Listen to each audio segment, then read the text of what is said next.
धाराशिवच्या जिल्हाधिकारी कार्यालयामध्ये शेतकरी आंदोलकांनी मोठा राडा केला। भाजपचे आमदार राणा जगजितसिंह पाटलांच्या कार्यक्रमातच शेतकऱ्यांनी तीव्र संताप व्यक्त करत सरकारने दिलेले वायदे पूर्ण करावेत अशी मागणी करण्यात आली।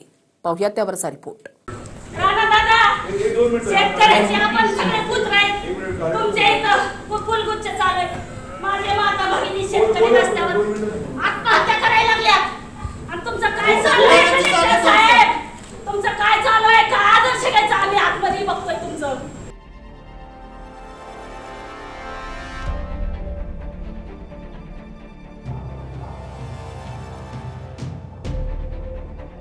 चार दिवसांपासून धाराशिव जिल्हाधिकारी कार्यालयासमोर नुकसानग्रस्त शेतकरी आंदोलन करत होते।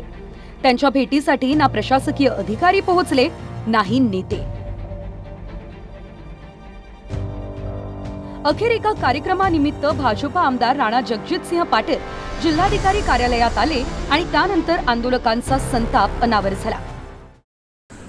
दादा, राणा दादा, शेतकऱ्याचे आपण सगळे पुत्र आहेत, तुमच्या इथं फुलगुच्छ चालू आहे। माझे माता भगिनी शेतकरी रस्त्यावर आत्महत्या करायला लागल्यात आणि तुमचं काय चालू आहे कलेक्टर साहेब? तुमचं काय चालू आहे? का आदर्श घ्यायचा आम्ही आतमध्ये बघतोय तुमचं। गेटच्या समोर उपोषण करते। आत्महत्या 4 दिवस झाले दादा, तुम्ही बाहेर पडू नका, मला हात लावायचा नाही दादा, सांगा त्यांना। मला तुम्हाला बोलायचंय म्हणून इथपर्यंत मी आले। चला सगळे कलेक्टर साहेब, तुम्ही चला बाहेर माझ्यासोबत। माझ्या बंधू भगिनी बघा आज रस्त्यावर झाडावर आहेत। चला चला बाहेर। विनंती आहे, सगळे शेतकऱ्याची मुलं असतात तर थोडी तरी जगाची नाही मनाची तरी वाटू द्या रे। रस्त्यावर शेतकरी मरायला। आंदोलक महिलांनी आमदार पाटलांना चहूबाजूंनी घेरून मदतीबद्दल जाब विचारला। शेतकऱ्यांना 50,000 हेक्टरी मदत द्यावी, ओला दुष्काळ जाहीर करावा, निवडणुकीत जे कर्जमाफीचं वचन दिलं होतं ते पूर्ण करावं अशी मागणी केली गेली। मरायचं म्हणून आपण लढायचं। आता ह्याच्या पायल्या भरलेल्या नेपाळमध्ये कसं ताणू ताणू हाणलं तसं हाणायचं। आता काय नाही नीट करायचं। ह्याला रोज रोज माणसं मारलेली बघायचे, रोज माणसं मेलेली, रोज आया बहिणी रडलेल्या बघितल्याशिवाय त्यांचा आत्मा शांत होत नाही। नुसतं तळ तळ तळ तळ बघायची, हाय हाय बघायची। आपल्याला आमदार मंत्री करून आपण बसवलंय, चोरून मतं खाऊन, आणि ते आम्हाला रुबाब जोडवतंय। त्यांनी आमच्या बरोबर रुबाब करायचा काय?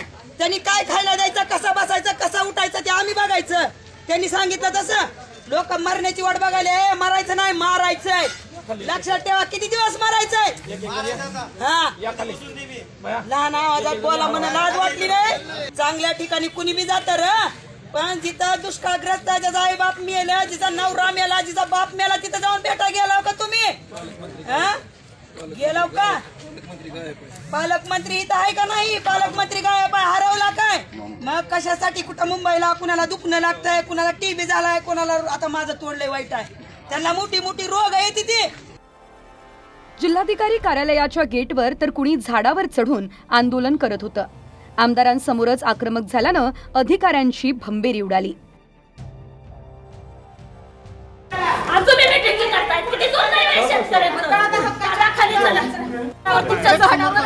तुम्हाला एकच विनंती आहे, फक्त तुम्ही तिला बोला, तुम्ही बारमळ्याच्या बारमळ्याच्या सासरा आम्हाला तुम्ही महत्वाचे, सरकार खड्ड्यात केलं, सरकार खड्ड्यात केलं।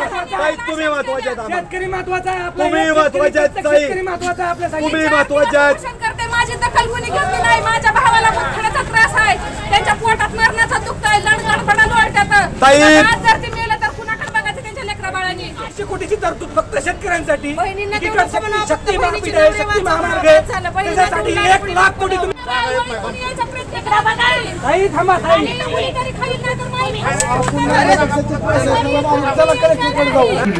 मला बोलू दे ना, 1 मिनिट थांबा। मला त्यांना बोलू दे ना, काही गैरसमज नाही ताई। विकासने मला स्पष्ट सांगितलं आपण येरमाळ्याच्याच आहात।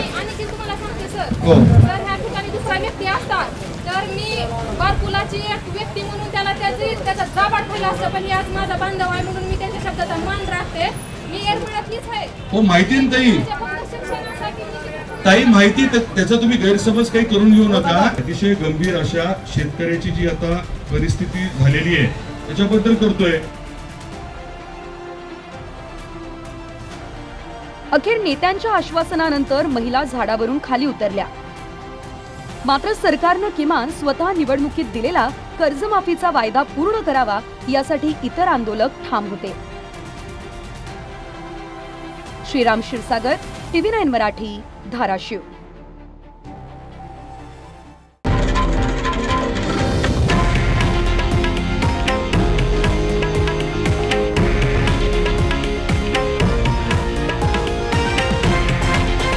हे आहे देशातील नंबर 1 न्यूज नेटवर्क आणि आपण पाहत आहात TV9 मराठी, एकमेव.